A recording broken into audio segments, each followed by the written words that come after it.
오늘 로마서 5장 1절에서 11절의 말씀은 의롭다 하심을 받은 사람의 축복에 대한 말씀입니다. 바울은 앞서서 율법의 행위나 할례가 아니라 오직 믿음으로 의롭다함을 논리적으로 설명했습니다. 그리고 5장 1절은 확신 가운데 단언하며 말씀하고 있습니다. 그러므로 우리가 믿음으로 의롭다 하심을 받았으니 우리 주 예수 그리스도로 말미암아 하나님과 화평을 누리자.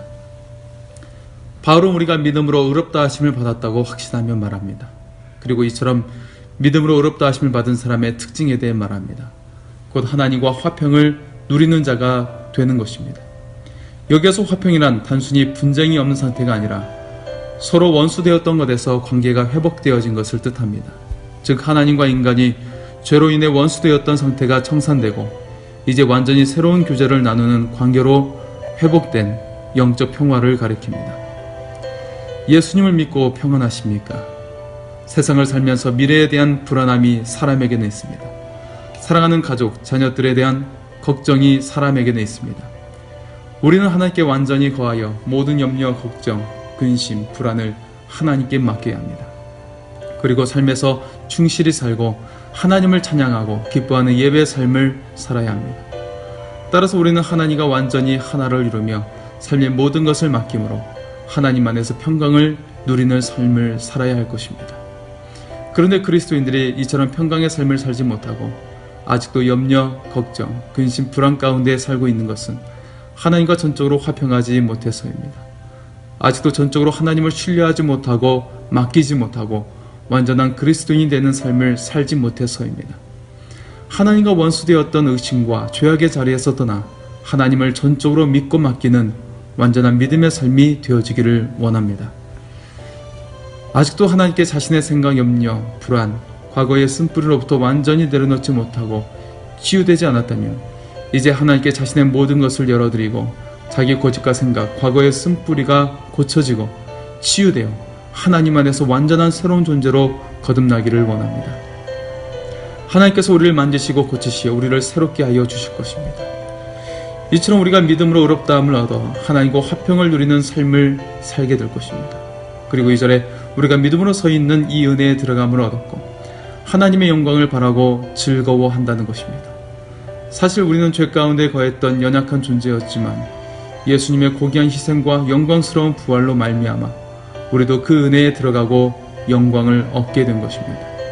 그리고 우리가 신앙생활을 하면서 환난이 올 수 있지만 우리를 위해 앞서 환난 당하신 예수님을 통해 환난은 인내를, 인내는 연단을, 연단은 소망을 이루는 줄 알게 된다는 것입니다. 곧 예수님께서 환난을 맞으시고 인내로 이겨내며 연단되어지고 연단으로 소망이 주어지게 되었는데 그것은 하나님의 사랑으로 말미암아 죄인된 우리를 구원하시는 소망이 주어지게 된 것입니다. 바로 3절에서 8절까지의 말씀입니다.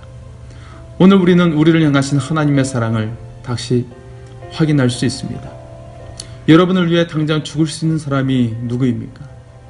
여러분의 배우자입니까? 아니면 생명보다 소중한 자녀들이 대신해 주겠습니까? 혹은 친구가 대신 죽어줄 수 있습니까? 사람의 연약함으로 할 수 없지만 예수님께서는 우리 죄를 대신해 자신의 모든 것을 내어주시고 생명까지도 우리에게 내어주셨습니다. 6절에서 8절의 말씀입니다. 우리가 아직 연약할 때에 기약대로 그리스도께서 경건하지 않은 자를 위하여 죽으셨도다.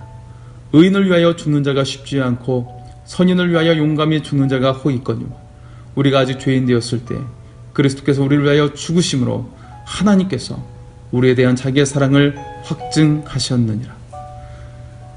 의인을 위해 죽는 것은 쉽지 않습니다.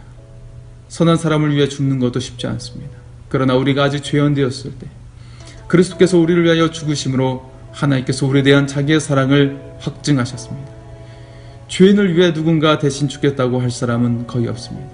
부모도 단지 자식이 자기 형벌을 받을 것이라고 생각하지 죄를 범한 자식을 위해 죽는 것도 쉽지 않습니다.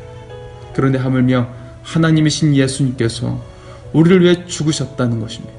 우리의 연약함의 죄를 친히 짊어지시고 우리를 위해 죽으심으로 하나님께서 우리에 대한 자기의 사랑을 확증해 주신 것입니다. 주님의 이 놀라운 사랑 앞에 우리가 잠잠히 나아갈 수 있기를 원합니다. 그러므로 이제 우리가 그의 피로 말미암아 의롭다 하심을 받았습니다. 우리가 원수 되었을 때에 예수 그리스도의 죽으심으로 하나님과 화목하게 되었습니다. 연약함의 죄에서 헤어나올 수 없는 우리를 위해서 예수님께서 죽으심으로 하나님과 화목해 하셨습니다. 그리고 예수님의 다시 살아나심은 우리의 구원을 더욱 확실하며 죽음 이후만이 아니라 현재의 삶에도 큰 능력을 행사할 것을 말씀하십니다. 10절과 11절의 말씀입니다. 곧 우리가 원수 되었을 때 그의 아들의 죽으심으로 말미암아 하나님과 화목하게 되었은즉 화목하게 된 자로서는 더욱 그의 살아나심으로 말미암아 구원을 받을 것이니라. 그뿐 아니라 이제 우리로 화목하게 하신 우리 주 예수 그리스도로 말미암아 하나님 안에서 또한 즐거워하느니라. 10절에 화목하게 된 자로서는 더욱 그의 살아나심으로 말미암아 구원을 받을 것이니라 라고 말씀합니다. 여기에서 더욱이라는 표현은 헬라어 포로말론이 쓰였고 이 의미는 보다 더 확실하게 라는 의미를 가지고 있습니다. 따라서 예수 그리스도의 죽으시고 다시 살아나신 부활의 사건은 우리의 구원을 확실하게 하시는 하나님의 놀라운 생명 구원의 역사를 써가시는 것입니다. 그리고 11절에서는 우리로 화목하게 하시는 예수 그리스도로 말미암아 하나님 안에서 또한 즐거워한다는 것은 현재의 삶에서 구원의 역사는 이루어져 감을 말합니다.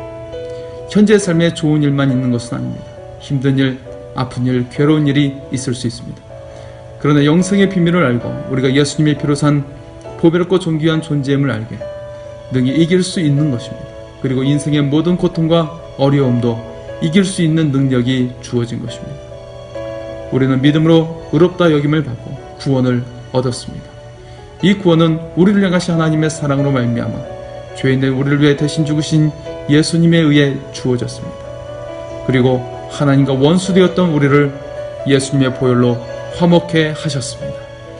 이처럼 예수 그리스도를 통해 받게 된 구원은 죽음 이후뿐만 아니라 현재의 삶에서도 우리로 하여금 승리케 하고 하나님 안에서 즐거움을 누리는 삶을 살게 될 것입니다. 이와 같은 하나님의 사랑과 예수님의 죽으심을 기억하며 믿음의 삶을 걸어가고 승리하는 우리의 삶이 되기를 원합니다. 또한 우리를 위해 대신 죽으신 예수님의 삶을 대신 사는 거룩한 삶이 되기를 원합니다. 하나님께서 여러분을 사랑하십니다.